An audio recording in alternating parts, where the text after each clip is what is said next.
Ամբողջ աշխարհում ապրում է ավելի քան 10 միլիոն հայ։ Նրանցից միայն 3 միլիոնն է ապրում հայրենիքում։ Մյուսները սփռված են աշխարհով մեկ ու ձևավորել են հայկական սփյուռքը։ Չունենալով պետություն, կտրված լինելով իրենց հայրենիքից, կորցրած ամեն ինչ, նրանք հասան օտար երկրներ եւ անմիջապես համախմբվեցին, կառուցելով եկեղեցիներ, դպրոցներ, մշակութային կենտրոններ, համայնքային կենտրոններ եւ փորձեցին իրենց ազգային կյանքը եւս կարգավորել։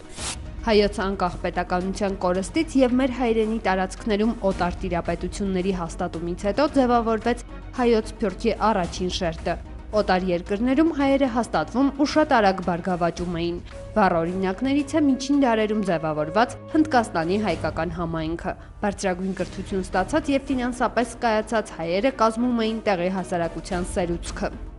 Փաստորեն Անգլիայից մինչև Հնդկաստան նավատորմի կառավարման աշխատանքները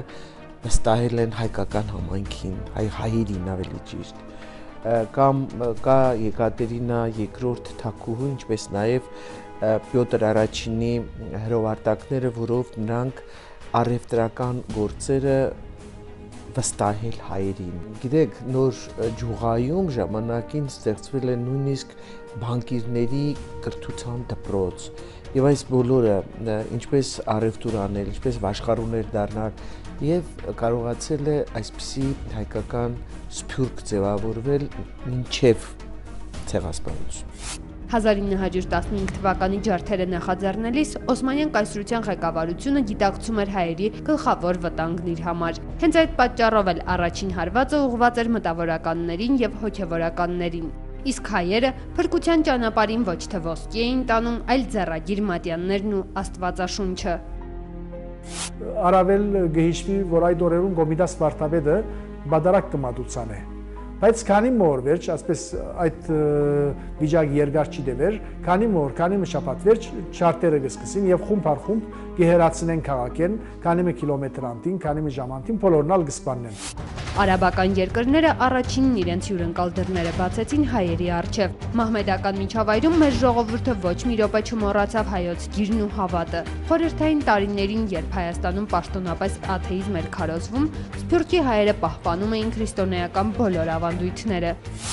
Ըստ ժողովրդագրական տվյալների, այսօր Թուրքիայում ապրում է մոտ 3 միլիոն հայ։ Այս տարիների ընթացքում նրանցից շատերը ստիպված են եղել թաքցնել իրենց ինքնությունը։ Միայն վերջին տարիներին է, որ ժողովրդավարացման ալիքից ոգևորված շատերը բացահայտում են, որ իրենք հայ են։ Մեկ հայր մահանալուց առաջ որդուն ասում է, որդիս երբեք դու չպետք է մոռանաս ցեղասպանությունը, որդին բնականաբար փորձում է ասել հայրիկի, իհարկե ինչ եք ասում է, երբ մենք Թուրքիայից դերձորի անապատներ հասանք, մենք 15,000 որբուկներ էինք եւ 15,000-ս էլ կույր էինք։ Տղաս, եթե մի օր մոռանաս ցեղասպանությունը, հիշիր իմ աչքերը։ Եվ մենք միշտ պետք է հիշենք։